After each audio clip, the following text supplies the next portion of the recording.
자, 오늘은 장년기에 대해서 공부하게 될 거란다. 엄마가 바로 장년기의 시기를 겪고 있지. 즉 34세에서 60세까지의 기간으로 어떤 사람들은 장년기를 인생의 전성기로 보는 사람이 있는가 하면 어떤 사람은 장년기를 인생의 쇠퇴기로 보는 사람도 있단다. 어떻게 생각하고 행동하는가에 따라 달라지는 거잖아. 거봐, 엄마도 인생의 전성기로 생각하면 돼. 그래, 고마워. 먼저 장년기를 인생의 전성기로 보는 것은 경제적으로 상당히 안정이 되어 있고 다양한 삶의 영역에서 경험을 통하여 다양한 삶의 지혜를 터득한 상태이며 집안에서 높은 지위와 책임을 갖기 때문이라고 해. 딱 엄마인데? 엄마는 경제적으로 안정되어 있고 높은 지위와 책임도 갖고 있잖아. 그런가? 엄마가 성공한 여성의 선두라고 할 수 있지? 역시 갱년기 우울증은 아니었어. 엄마, 수업하셔야지요. 아, 그렇지.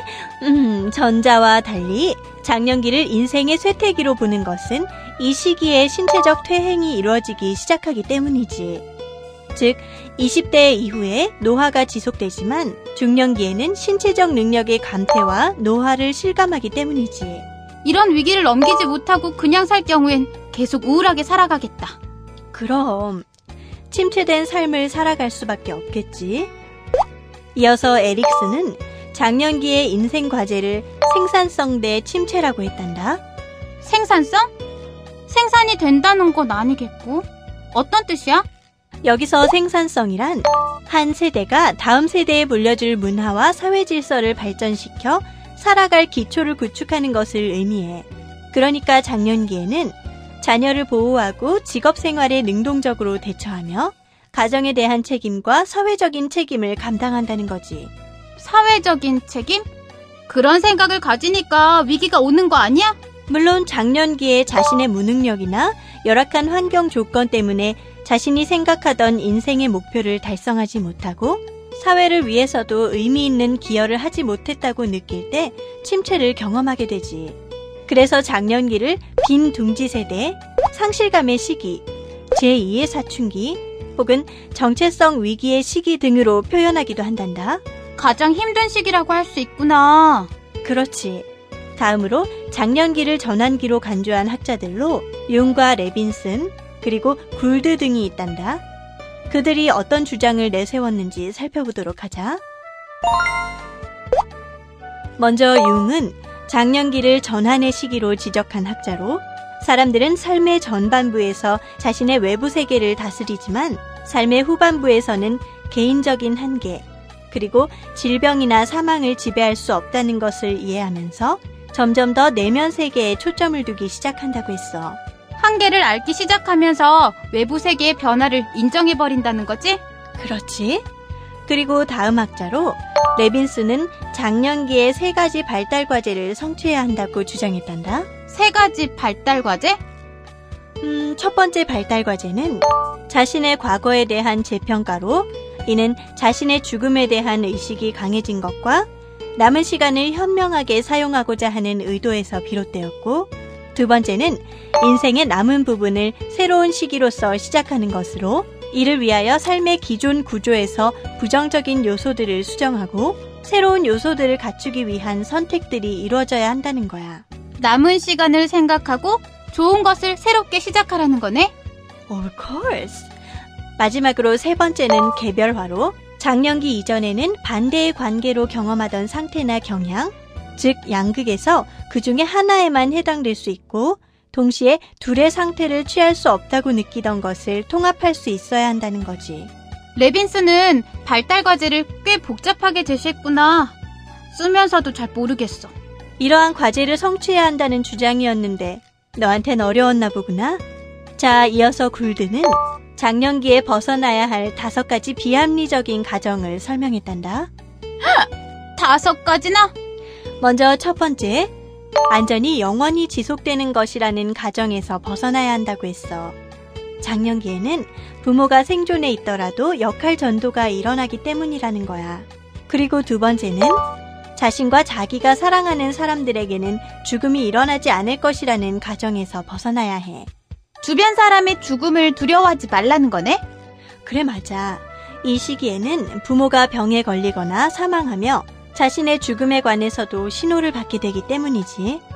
이어서 세 번째는 배우자 없이 사는 것이 불가능하다는 가정에서 벗어나야 한다는 거란다. 배우자 없이 사는 거? 남편 없이 살 수 있다는 생각을 하라는 거야? 그렇지. 장년기의 여성들은 배우자 없이도 살 수 있다는 생각을 하게 됨으로써 더 광범위한 사회적 접촉을 경험하게 되고 인격 발달을 도모할 수 있거든. 네 번째는 가족 밖에서는 어떠한 삶이나 변화도 존재할 수 없다는 가정에서 벗어나야 한다는 거야. 변화가 존재할 수 없다는 가정이 무슨 말이야? 쉽게 말해서 장년기에는 자신을 재정의하고 결혼 생활에 대한 새로운 현상, 실험 등을 통해서 가족 밖의 생활과 자신의 변화 가능성을 발견하게 된다는 거지. 아, 자신의 삶이나 생활이 변할 수 있다는 거구나? 그렇지. 마지막으로 다섯 번째는 자신만이 순수하다는 가정에서 벗어나야 해. 자신 외에 많은 사람들이 탐욕, 시기, 경쟁과 같은 속성들을 갖고 있다고 인식해왔으나 이제는 자신도 그러한 속성들이 있음을 깨닫고 자신의 장점뿐만 아니라 단점도 분명하게 알게 된단다. 자, 다음은 장년기의 신체적 변화를 살펴볼까?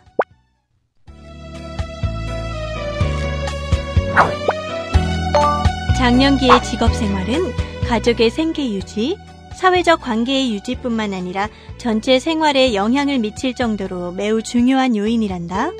장년기는 직업적 성취도가 최고조에 이를 가능성도 있고 직업을 전환해야 하는 가능성도 있기 때문에 직업으로 인하여 야기되는 긴장이 많은 편이지.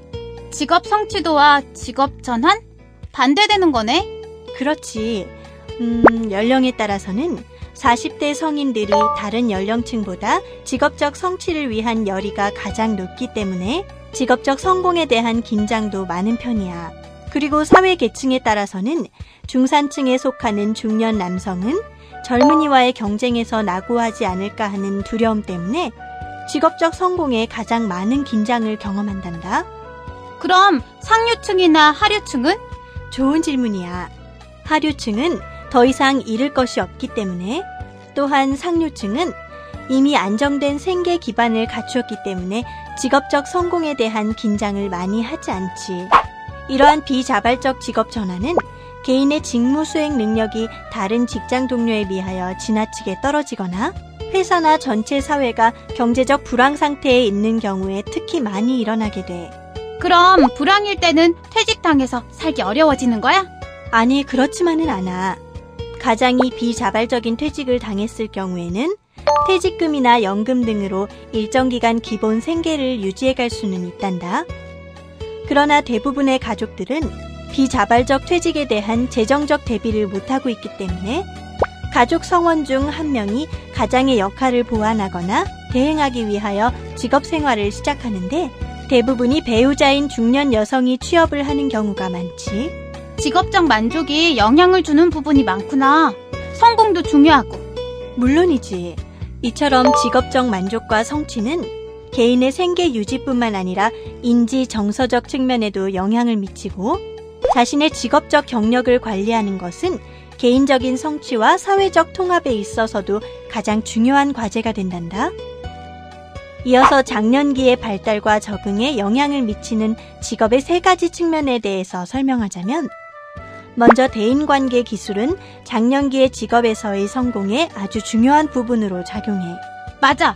대인관계가 좋아야 사회생활할 때 여러 도움을 받을 수 있잖아. Excellent. 그럼.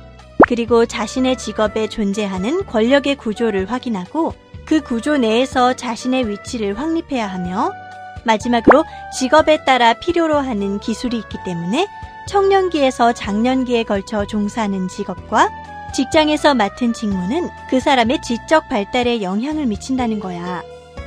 이어서 장년기의 문제는 어떤 것들이 있는지 살펴보도록 하자.